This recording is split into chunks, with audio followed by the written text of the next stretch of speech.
Márcio Michele, muito boa noite, meu mano. Obrigado, pastor. Que honra, viu? Bom demais estar aqui. Alegria estar contigo. Já gravamos um podcast ali em cima agora há pouco. E é muito bom receber você aqui. Acho que antes de qualquer coisa, antes de mais nada, eu queria que você se apresentasse, né? Eu sei que boa parte do público já te conhece, mas queria que você falasse um pouquinho quem é Márcio Michele. O senhor falou isso para mim lá atrás. Vai ser a primeira vez na minha jornada que eu tenho que me apresentar. Meu Deus, olha aí. E aí eu falei, o que eu vou falar, né? E aí costumam falar especialista em inteligência emocional, comportamento humano, costumam falar as minhas formações, as minhas conquistas. Aí eu pensei, eu não vou falar sobre isso. Eu vou usar uma frase, né? Quem é o Márcio? Amante radical de pessoas. Pegou a visão aí já, né? Um amante radical de pessoas, bom demais. Mas vamos começar a construir esse conteúdo aqui juntos, né? Hoje o nosso público... Quem é empresário aí, levanta a mão, gente. Quem é empresário? Olha aí quanta gente empresária. Quem é empreendedor, microempreendedor, levanta a mão aí para a gente conhecer. Amém? Quem é profissional liberal, levanta sua mão. Quem não é nada, não precisa levantar a mão, tá tudo certo. Esse encontro não é só para empresários, empreendedores e profissionais liberais, mas é para todo aquele que também deseja chegar nessa área, deseja viver crescimento nessa área. E eu queria falar um pouquinho a respeito disso, né? Porque quando a gente fala para esse público, para esse nicho, a primeira coisa que vem na nossa cabeça é a respeito de prosperidade. E você fala muito bem sobre isso, eu já ouvi algo ali em cima que me impactou muito. E prosperidade não tem nada a ver com dinheiro. Eu queria que você construísse essa ideia aqui com a gente, com todos os builders que estão aqui hoje, de falar um pouquinho a respeito de prosperidade. A partir da sua visão, a partir do seu conhecimento, como é que você enxerga essa questão? O que é prosperidade, Márcio Michele? Então, bora. A gente hoje olha para a internet, né, e chega aquele monte de anúncio para a gente nas redes sociais, no Instagram, Facebook e tudo mais. Muitas pessoas vendendo treinamento sobre prosperidade. E aí, todas as vezes que eu vejo esses anúncios, eles prometem o quê? Riqueza. E aí eu penso, riqueza é ter dinheiro, ok. Mas vamos para um princípio, abundância. Qual foi a primeira pessoa no mundo a falar sobre abundância? Jesus.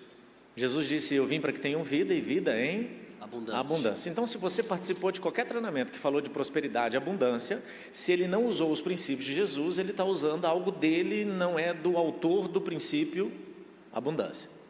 Então, quando eu falo, Jesus veio para que todos tenham vida e vida em abundância, Jesus veio para todos. Então, aquilo que ele trouxe, que é abundância, é um conceito includente. Ou seja, inclui todas as pessoas e não exclui algumas pessoas. Então, se abundância é para todo mundo, por que nem todo mundo vive uma vida de abundância? Então, eu olhando para o princípio bíblico da abundância, que é de Jesus, Jesus veio para todos, todos podem viver uma vida em abundância. Perfeito. Então, a abundância não pode depender de recursos que são escassos. Então, peraí. Se eu posso viver abundância e todas as pessoas da terra podem viver abundância, essa abundância não pode depender de recursos que não dá para todo mundo. Exemplo, dá para todo mundo ter o mesmo padrão elevado de luxo? Não dá. Tem um estudo que foi feito nos Estados Unidos que diz que se o mundo tivesse um padrão de consumo equivalente a um americano da classe média, ou seja, se todos nós no mundo consumíssemos o que um americano de classe média consome normalmente, o mundo já estaria em colapso. O que é isso? Um americano consome tanto, que se todo mundo consumisse do mesmo jeito, a gente já tinha destruído o planeta. Eu me mudei para os Estados Unidos em dezembro do ano passado. Antes disso eu ia como turista, agora eu já sou um morador. Moro lá desde dezembro. E uma das coisas que eu percebi quando eu cheguei, tem um dia do mês que tem um caminhão de lixo que ele é específico para levar um lixo específico da sua casa, uma vez por mês. Lá no lugar onde eu moro, toda terça-feira passa o lixo. Então, o lixo, né, o lixo orgânico e o lixo reciclável. E tem o lixo que eles recolhem uma vez por mês, que são objetos que você quer jogar fora. E o que eu percebi que os meus vizinhos faziam? Máquina de lavar roupa, máquina de lavar louça, sofá, poltrona. Você olha para os objetos, você fica na dúvida, pego ou não pego? Já tem gente cara, aqui que ia pegar mesmo tendo para colocar no OLX depois. mas sabe qual é aquela sensação? O meu vizinho jogou uma máquina de secar a roupa melhor do que a minha. Porque ele comprou outra. O que ele fez com a velha? Jogou. Vocês estão entendendo que o americano ele consome muito? Esse estudo diz o seguinte, que o americano de classe média tem um padrão elevado de consumo tão alto que se todas as pessoas do mundo vivessem o mesmo padrão, o mundo estaria em colapso. Então, peraí. Se eu não posso viver um padrão elevado de luxo igual a um americano de classe média, senão o mundo entra em colapso, a abundância não pode depender disso. Então, a abundância depende de quê? Já que a abundância não é viver uma vida de luxo. Então, a abundância é viver uma vida de possibilidades. Uau. Então, exemplo, eu vim num voo agora de Miami para cá, cheguei hoje de manhã. Esse avião cabe aí, é um 777, né, um 777 da Boeing, ele cabe 300 pessoas, 200 pessoas, não sei exatamente, mas tem alguns assentos que estão ali na frente que tem um preço maior. Quem é que vai para o assento da frente? Quem pagou mais ou quem pagou menos? Quem pagou mais. Quem pagou mais. Tem assento da frente para todo mundo? Sim ou não? Não. Não tem, mas quem é que vai? Ir ali na frente é para todo mundo? Sim ou não, gente? Não. Quanto custa um assento ali na frente? Lá atrás, uns 3 mil reais. Ali na frente, uns 15 mil reais. Então, 15 mil reais para fazer a mesma viagem de 3. Aí tem aquela mente pobre, miserável, desgraçada, que ele fala assim, ó, mas para que ir lá na frente se todo mundo vai chegar do mesmo jeito? Vira para a pessoa do lado e fala assim, deixa de ser besta. Não vai todo mundo chegar do mesmo jeito, vai todo mundo chegar no mesmo lugar, mas do mesmo jeito não vai, gente. É isso aí. Quem chega lá atrás, chega tudo amarrotado, entendeu? Remelento, catarrento. Quem vai na frente, chega o quê? Pleno. Agora, a viagem é para a mesma cidade? É. Só que lá na frente tem 38 assentos. Isso aí. Então não é para todo mundo. Mas quem que pagou? Quem tinha dinheiro? Então vamos supor que era 15 mil reais, pagou os 15 mil reais. Mas então eu pergunto, agora depois de ter explicado tudo isso, aqueles 38 assentos, é para todo mundo ou é para pouquíssimas pessoas? É para todo mundo. Quer ver? 15 mil reais de passagem, todo mundo pode pagar? Sim ou não? Não. Isso, nós vamos mudar essa resposta daqui a pouquinho, tá? Quem aqui faz escova regressiva destrutiva com formol? Meu Deus. É escova progressiva? As mãos estão levantadas baixas, assim, ó. Eu tô vendo aqui da frente. É porque fala progressiva, mas puxa, faz fumaça.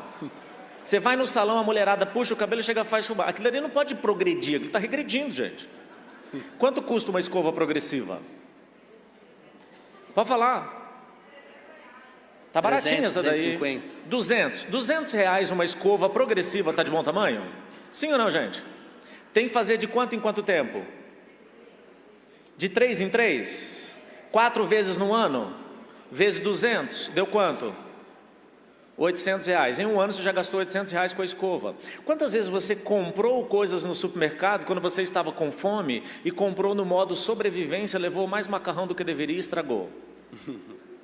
Quantas vezes você desperdiçou comida no prato e pagou por ela? Só os desperdícios e os gastos que você teve desde quando você começou a trabalhar, já passou pela sua mão 15 mil reais?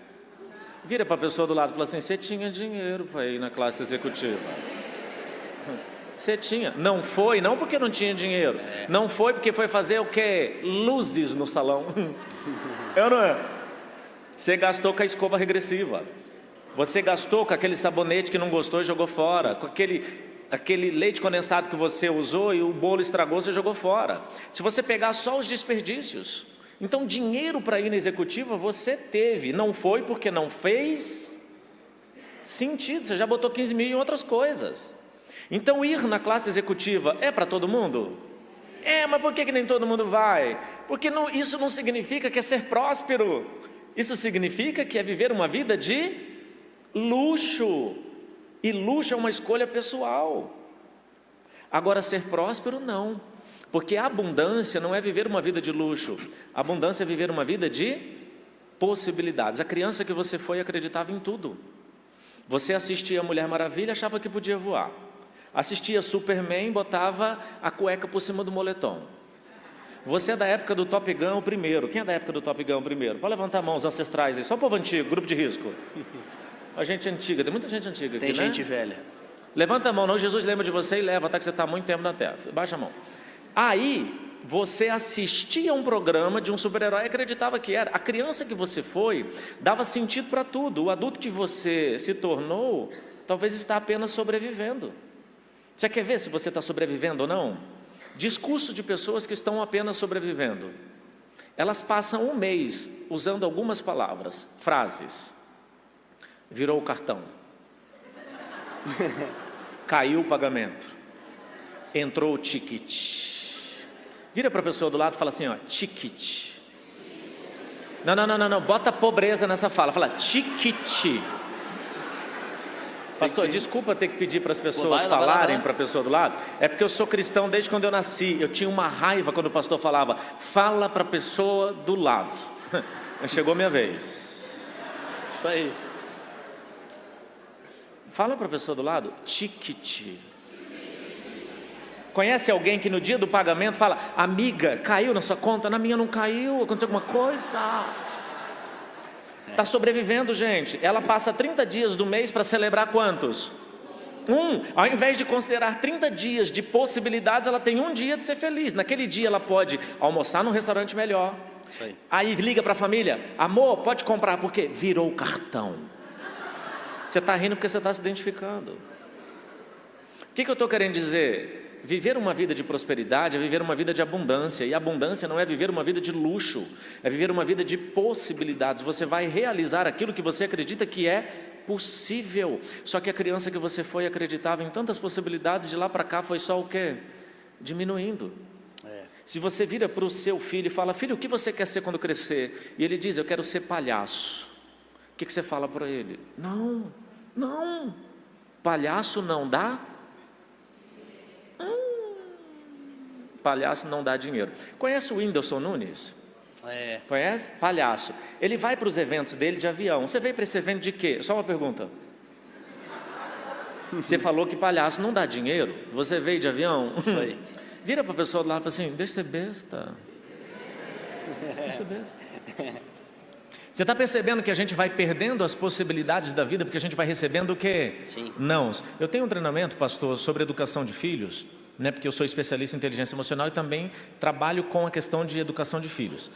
Que eu digo o seguinte, o não de um pai, ele não pode diminuir uma possibilidade, ele tem que dar uma direção certa em um mundo de infinitas possibilidades. Então, quando eu digo não para o meu filho, eu não diminuo aquela possibilidade, eu apenas digo que não convém. Por quê?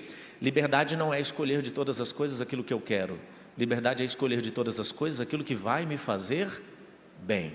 Essa frase não é minha não, eu parafraseei o apóstolo Paulo, tá? Porque ele disse, liberdade, todas as coisas me são lícitas, mas nem todas me convém. Então liberdade é saber escolher de todas as coisas aquilo que vai me fazer bem. De todas as coisas. O problema é que a criança que eu fui, que acreditava em tudo, hoje acredita no quê? Virou o cartão, caiu o pagamento, entrou o ticket. E essa criança veio para a palestra hoje. Vira para a pessoa do lado e fala assim, está falando de você. Então prosperidade é voltar a ter a mente de uma criança e acreditar em um mundo de infinitas possibilidades. Uau, muito bom. Vamos levantar a primeira pergunta aqui da plateia, aliás, do grupo do Telegram, quem nos enviou. A primeira dela foi o seguinte, né? Quais são os principais valores cristãos que você considera fundamental para o sucesso nos negócios?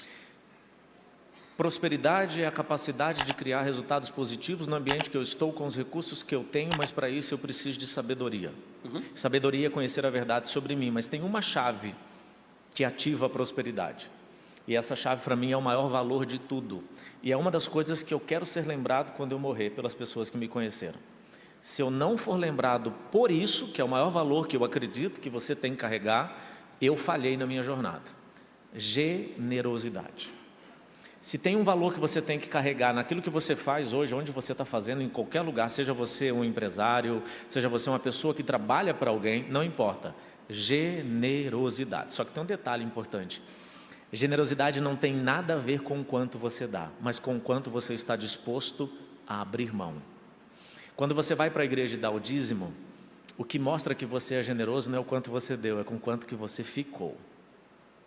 Sua segurança está nos 90%? Está muito fraco. Ah, Márcio, eu dei 1 milhão. Você ficou com quanto? Com 99? Isso não é. Isso é só um princípio. Cadê a oferta? Cadê aquele eu confio? Se a gente olhar para as pessoas mais ricas e a gente percebe que um rico de verdade, eu estou falando de mente, né? De abundância, riqueza, e não de escassez, pobreza, ele é aquele que quando ele perde tudo, ele vai lá e faz tudo de novo. Agora experimenta um pobre que ficou rico e perdeu tudo. Quando eu digo pobre não é de dinheiro, é pobre de mente de escassez. Quando ele perde tudo e não consegue reconstruir, a mente dele era de quê? De escassez. Qual o princípio que ele nunca cumpriu? A generosidade, porque a mente de escassez, ela não consegue dar, ela não consegue abrir mão, porque ela tem medo de, e se? E se eu perder? E se eu precisar? Já o generoso, ele diz, se eu precisar, eu faço de novo. Eu não fui capaz de fazer o que eu estou entregando, eu serei capaz de fazer quando eu precisar de novo. Generosidade é o maior valor, e generosidade não é sobre o quanto você dá, é o quanto você está disposto a abrir mão. Por isso que você não pode ser um número, tá? Você não pode ser lembrado por quantas pessoas te conheceram, por quantos clientes você teve. Desculpa eu ter que falar isso, mas eu não gosto do discurso de fiz o meu primeiro milhão quando eu tinha X anos. Gente, me dá nojo esse tipo de discurso. Eu não quero saber quando é que você fez o seu primeiro milhão. Eu quero saber quando alguém que te conheceu ganhou o primeiro milhão dele por ter te conhecido. Nós temos hoje no mundo, não sei se eu estou me prolongando demais nas respostas, não. pastor. Deixa fluir. Tem um tempo aqui para a contagem regressiva, não tem? Ótimo. Tem. E aí, o que acontece? Tem a Amazon.com, que vende produtos na internet. Tem aqui no Brasil o Mercado Livre. Tem na China, que vende no mundo todo, o AliExpress. O dono do AliExpress, que é concorrente da Amazon, concorrente do Mercado Livre, guardado as devidas proporções, um dia ele estava num restaurante na China e ele pediu para pagar a conta. E quando ele pediu a conta, por favor, o garçom disse, já foi pago. Como assim foi pago? Tem uma pessoa no restaurante que pagou a sua conta. Ele, quem? O rapaz está sentado ali no canto. Ele levanta e vai até o rapaz. Tem um vídeo desse cara na internet, ele contando essa história. E aí ele chega no rapaz e fala, tudo bem, você pagou minha conta? Ele, sim. Por quê? Você não é o fulano? Sou. Dono do AliExpress? Por isso. O cara virou para ele e falou assim, tá, eu entendi que você pagou e eu entendi que você me reconheceu. Mas por quê? É porque aquilo que você criou não te fez milionário, mas por causa da sua criação eu vendo produtos no seu site e eu já sou milionário. Milionário é aquele que faz milionários antes de mesmo ser milionário. Generosidade não é o quanto você dá, é o quanto você está disposto a abrir mão. Se você for conhecido por aquilo que você acumulou, você não é digno de lembrança. Uau. Vira para a pessoa do lado e fala, chupa essa manga. Eu só vou continuar depois que todo mundo repetir, ok? Muito bom, muito bom, muito bom. Márcio, deixa eu te interromper nesse... Você falou sobre algo que na realidade é um tabu para muita gente, principalmente quando o assunto é igreja, Deus e dinheiro, né? Por exemplo, eu ouvi essa frase uma vez e eu nunca mais esqueci dela, né? Deus não abençoa projetos, Deus abençoa propósito. E tem muita gente que tem a visão errada disso, né? De, pastor, ora porque se a minha empresa prosperar, eu vou fazer isso. Pastor, ora porque se eu vender isso, eu vou então fazer isso para Deus, ou para o reino, ou para a igreja, ou para o próximo, enfim. E na realidade a dinâmica de Deus é o contrário, porque é, seja fiel no pouco, e porque você é fiel no pouco, sobre o muito eu te colocarei. Então não tem como ser fiel, se você não é fiel no pouco, você vai ser colocado no muito, não tem como isso. Falando a respeito dessa questão de propósito, por exemplo, a fundadora, dona do hotel Marriott, que é muito conhecida, uma rede hoteleira, ela estabeleceu o princípio de que todo quarto de hotel teria uma Bíblia na cabeceira da cama. E toda a receita gerada do lucro, uma grande porcentagem seria doada de forma espontânea e generosa para o reino, para alguma obra do reino. Um outro empreendedor muito relevante nos Estados Unidos, dono de uma rede de fast food chamada Chicken Flea, que é um lanchinho muito bom. Quem não foi, Deus vai te levar lá esse ano, amém? Você vai para os Estados Unidos esse ano, receba. Já aproveita para visitar o Márcio lá que está na Flórida agora. Ele estabeleceu como princípio do trabalho dele a regra de que todo domingo a rede de lanchonete ele não abre, porque domingo é o dia de estar na igreja. E para pensar isso no mundo dos negócios seria um tiro no pé, porque domingo é um dia bom para você receber pessoas. Mas no domingo ele considera que esse é o dia que todos os seus colaboradores... E é fato, né? Todas as unidades do Chick-fil-A não abrem. No domingo é fechado. Não abrem. Então qual que é a questão? Eles estabeleceram primeiro um propósito. E por que estabeleceram o propósito? Desfrutaram daquilo que Deus fez, né? Então qual que é o grande segredo disso tudo? É a gente entender qual é a dinâmica do céu e da terra. Não é terra para o céu, é céu para a terra. Então Malaquias 3,10 vai falar o seguinte: trazei o dízimo à casa do tesouro e fazei prova de mim. A única vez que a Bíblia cita Deus se colocando à prova de algo, não foi contra o diabo, não foi contra o passado, não foi contra os homens, não foi contra nada, foi contra o dinheiro. Por isso que ele fala que não tem como servir dois senhores, ou você serve a Deus, ou você serve o dinheiro. Porque o dinheiro dá uma falsa sensação de que o dinheiro, através do dinheiro você pode tudo. Mas, por exemplo, o dinheiro compra uma casa, mas não compra uma família. Dinheiro compra remédio, mas não te dá saúde. Dinheiro vai comprar muita coisa que vai te possibilitar infinitas coisas, mas não vai te fazer rico daquilo que o dinheiro não compra. Isso é prosperidade, no meu entendimento. Mas onde que eu quero chegar com isso tudo? Existe uma diferença entre princípio e regra. A regra do homem, quem determina a regra sou eu. A gente falou, a pandemia, existia a regra da máscara. A regra foi quebrada, não precisa mais de máscara. Mas o princípio não sou eu quem determina. O princípio é alguém que antes de mim determinou. Só que não tem como desfrutar do propósito sem cumprir o princípio.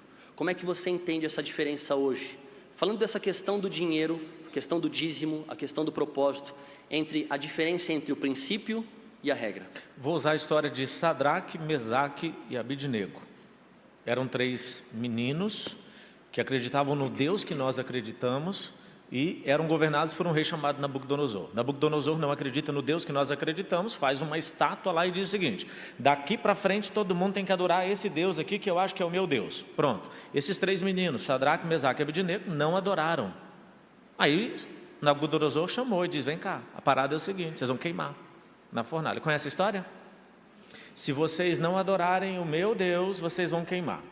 Sadraque, Mesaque e Abidnego adoraram ou não adoraram? Alternativa A, eles não adoraram porque eles tinham certeza que Deus ia proteger.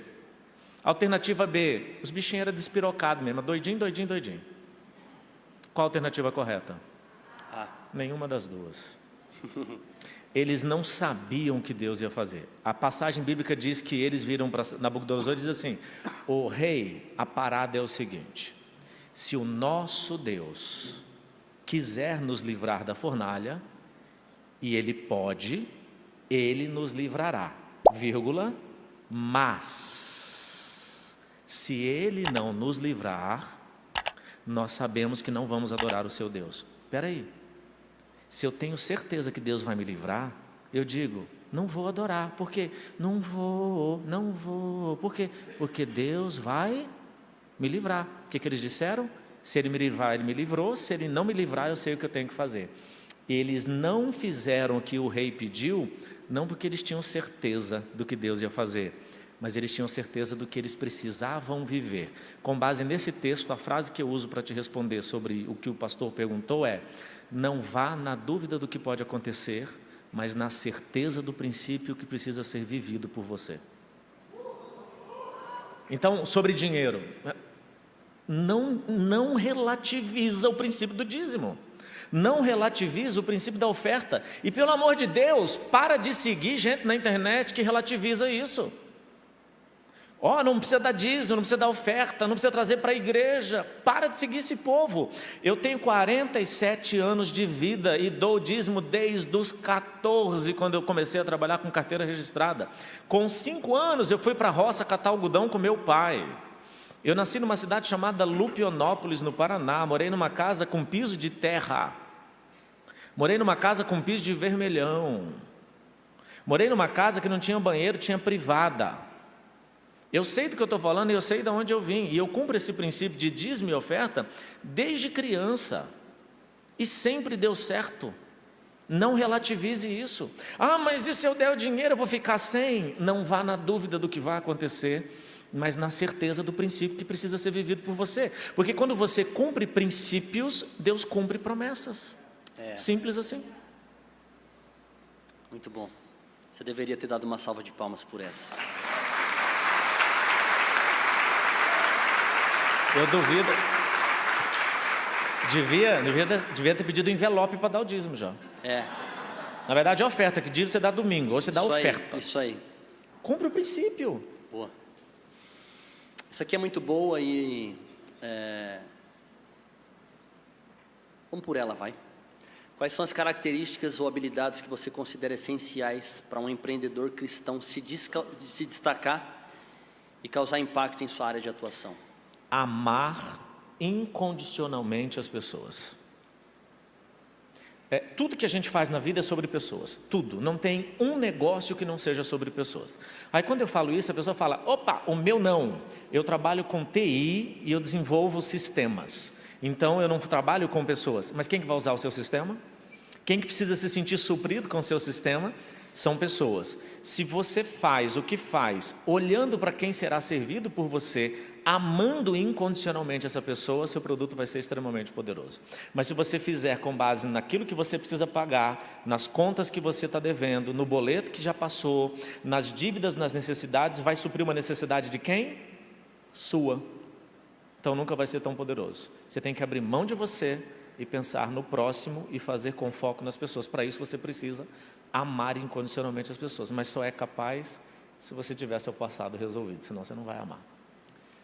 O que é um egoísta? Desculpa, tá, pastor? Vai lá. O que é um egoísta? Se eu perguntar isso e pedir para você falar, óbvio que você vai falar, uma pessoa que só pensa em quê? Em si. Mas por que ela pensa nela? Porque quando alguém deveria ter protegido ela, não protegeu. E essa pessoa tem uma lembrança, mesmo inconsciente do passado, de que aquele que tinha que protegê-la, não protegeu. Então hoje ela acha que a única pessoa que pode protegê-la, quem é? Ela mesma. Então ela se torna egoísta. Quem é o egoísta? É alguém que luta incansavelmente por sua própria proteção. Ele está pensando só nele. E aí como é que vai ser o negócio dessa pessoa? Por exemplo, deixei minha esposa, vou ficar 8 dias fora de casa. Minha esposa, minha filha e meu filho, lá nos Estados Unidos. Vim para o Brasil para fazer um evento amanhã em Goiânia. Não estava no meu roteiro parar aqui, né? A gente conversou e deu certo de parar. E eu vou para Goiânia e depois eu vou para Salvador. E eu preciso pensar em quem nesses dias? Nessas pessoas.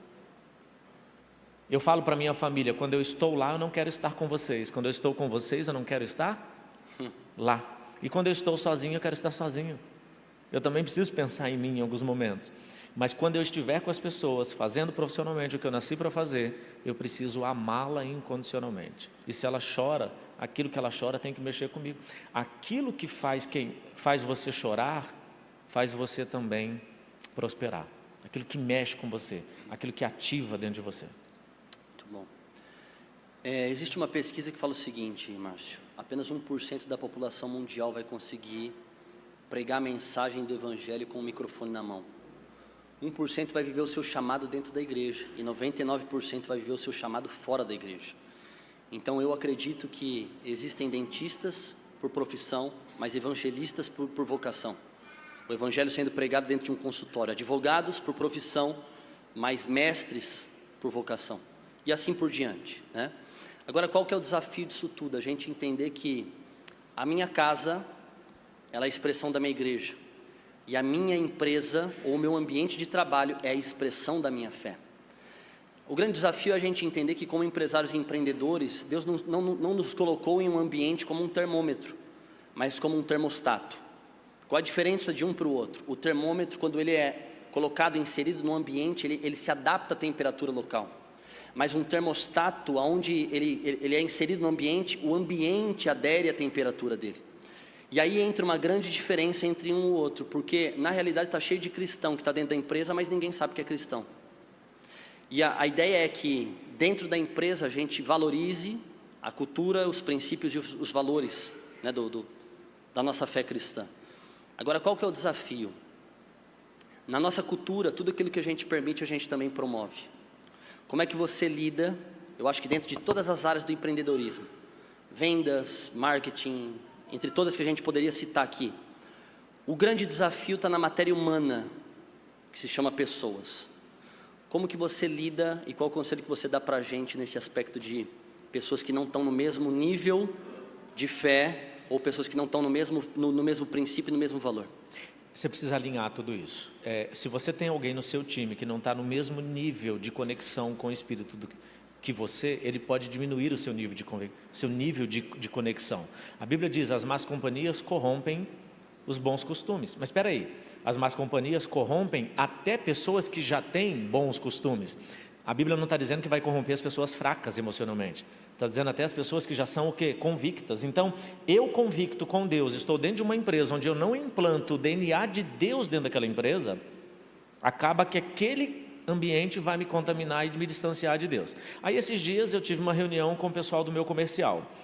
Eu venho para o Brasil para fazer eventos todo mês, ou às vezes 2 vezes por mês, mas eu não passo pela sede da empresa, e quando eu passo pela sede da empresa, que é em Brasília, eu tenho algumas reuniões com eles, e das 2 últimas vezes eu passei e tive uma reunião, e eu senti de Deus de chamar a equipe do comercial. Eu geralmente não faço isso, porque eu faço uma reunião com gestores. Então eu chamo os gestores e os demais eu cumprimento, oi, tudo bem, mas eu não tenho uma reunião. E nesse dia eu decidi chamar o comercial. Aí eu chamei o comercial e falei assim, gente, eu queria dar uma palavra para vocês, e eu queria que vocês entendessem que vocês não são um número. Vocês recebem uma meta. Por quê? Porque a empresa precisa vender. Nós somos empresários, a gente sabe disso. Se a empresa não vender, ela fecha. E se ela vive princípios, quem é servido por ela também não vai viver esse princípio. Então eu preciso vender. Mas quando você recebe uma meta, essa meta é um número, mas quando você estiver atendendo um cliente, eu não quero que você olhe para ele como um número, porque eu quero que você guarde o que eu vou te falar aqui. Todas as vezes que eles passam um relatório do comercial para mim, eu não olho para você, falei para todos do comercial, pela meta que você bateu. Eu olho pelos depoimentos que a pessoa que comprou de você falam, pela experiência que viveram no evento. Então eu olho para você e vejo a experiência que você proporcionou às pessoas. 2 meninas que estavam na reunião pediram para falar e disseram o seguinte, a gente estava prestes a pedir as contas porque nós somos da equipe que menos bate meta. E eu disse, eu jamais pensei em demitir vocês, porque são as pessoas que vocês vendem menos em número, mas os depoimentos das pessoas que entram nos meus treinamentos por vocês, eu ouço elas falarem de vocês no treinamento. Elas falam assim, fulana trabalha com você? Ela que vendeu para mim, agradece ela, porque eu estou aqui por causa dela. Então, é levar o princípio para a sua equipe, porque se a gente começar a fazer o que todo mundo faz, e não levar a palavra de Deus em tudo, a gente vai criar um ecossistema dentro da nossa empresa que vai nos distanciar de Deus. Sim. Ô Márcio, mas essa pessoa que não bate meta, fica tranquilo, quando você cumpre princípios, Deus cumpre promessas. Quem é que equilibra as vendas? É Deus. E está tudo bem. Aquele vendeu 10, o outro vendeu 100, o 100 equilibrou os 10. Mas Márcio, aquele que vendeu 10 não podia ter vendido mais? A gente vai dar todas as instruções que a gente puder para ele vender os 10. E se ele não vendeu porque ele não desenvolveu uma habilidade, é outra história. Mas eu não posso fazer com que ele se enxergue um número no ambiente que eu estou vendendo, que uma experiência. Tem um livro que eu recomendo que você leia, chamado Dar e Receber, autor Adam Grant. Ele ensina você a classificar as pessoas em 3 tipos: doadores, compensadores e tomadores. Não dá tempo de falar dos doadores, não dá tempo de falar dos compensadores, eu vou te alertar sobre os tomadores. Ele no livro ensina você a entender se aquela pessoa que está querendo se relacionar com você no mundo dos negócios, por exemplo, relacionamento amoroso, qualquer tipo de intimidade, essa pessoa é um doador, um compensador e um tomador. O tomador você não pode dizer sim para ele, você tem que dizer não. E o não ele tem que ser mais rápido do que o sim. Por exemplo, um dia você casou, os casados aqui. Quando você casou, você disse sim para uma mulher e disse não para todas as outras que você sequer sabe quem são. E pode ter uma mulher muito mais bonita que a sua. Você já disse o que para essa? Não. Essa que vai aparecer depois, no mundo científico tem um nome, tá gente? Pombagira. A ciência chama de pombagira. Já ouviu falar? Não. É um termo científico. Quem não é da igreja, depois estuda, está na Bíblia isso aí, pombagira. Demônio, capeta. Essa pessoa você já disse não. E o tomador você também tem que dizer não. Agora, como é que você classifica um tomador? Ele se apresenta por números. Então vamos supor que ele dá aula em curso preparatório para concurso. Como é que ele se apresenta no Instagram dele? O melhor professor de matemática. Espera aí, ele está falando sobre ele. Se ele falou que ele é o melhor, ele se comparou com alguém que ele está dizendo que é o quê? Pior. O pior, princípio da comparação. Comparação é a maior fonte de infelicidade do ser humano. Você aprendeu a se comparar ainda na infância, quando a sua mãe disse, mas quanto que a coleguinha da sala tirou? Ela queria que você comparasse a sua nota com a nota de quem? Da coleguinha. Começou lá no passado. Agora, o tomador, ele diz, o maior, então ele também se compara com o menor. Ou ele fala, o maior treinamento do mundo. Todas as vezes que você falar a maior empresa, o maior não sei o quê, o maior faturamento, você está falando sobre números, e eu não quero você por causa do seu número, eu quero saber qual a experiência que eu vou viver ao te conhecer. Sabe por quê? Porque só tem um jeito de ser eterno nesse planeta, permanecendo nas pessoas, e não por um número, e sim por uma experiência. Muito bom. Não sei se eu respondi, viajei bastante. Tá mais do que respondido, né? Eu quero abrir, a gente tem 20 segundos, eu quero abrir para 2 perguntas e logo em seguida a gente vai fazer essa transição para o Márcio poder ter um tempo livre para ele ministrar. Quem tem a primeira pergunta, galera do microfone para mim, por favor. Eu quero que você levante sua mão se você quer perguntar algo para o Michele agora. Levanta sua mão aonde você estiver e a gente vai levar o microfone até você. Alguém tem uma pergunta? Levanta a mão, vamos lá. É deprimente esse momento, né? Muita gente levanta, ao mesmo tempo. O incrível é que é o seguinte... Alguém levanta só para disfarçar. Ninguém levanta a mão, aí depois, lá no fundo, 2, beleza. Se coloca de pé os 2, a gente vai finalizar já com vocês. Leva o microfone até ele lá. Os 2 que levantaram, vou dar de presente um livro meu que eu trouxe, tá? Aí, ó. Já pode pegar lá para mim, por favor? Alguém que pode pegar o livro e já entregar para os 2, senão depois no final, porque não tem livro, tem pouco livro. De presente para os 2. Seu nome e sua pergunta. Oi, meu nome é André. A dúvida que eu fiquei é como que lidar com... Quando você descobriu o seu maior propósito no mundo empresarial, o que você viu que você estava no caminho certo e todas as outras coisas que te ofereceram não eram o caminho para a sua empresa ou para o seu ramo de negócio? Tem um conceito que a gente falou isso lá atrás, né, pastor, sobre a teoria do flow. O flow é uma teoria desenvolvida por um cara chamado Mihaly Csikszentmihalyi. Se você botar no Google lá, autor da teoria do flow, você vai entender. Quando você vive o seu flow, você vive em estado de êxtase. Quando você vive o seu propósito, você ativa o seu flow. E quando você ativa o seu flow, você percebe que está vivendo por causa do êxtase que você sente. Só que esse êxtase ele é produzido por 5 neurotransmissores que são produzidos no seu cérebro quando você está no lugar certo, fazendo o que você nasceu para fazer. Então, quando você descobre a sua vocação e se submete ao seu propósito, o desfrute de tudo isso é entregar para as pessoas o poder que há em você. E esse poder é uma fonte inesgotável porque vem de Deus. E como é que você sabe que está fazendo a coisa certa? É uma sensação que não dá para explicar, dá para viver. Boa.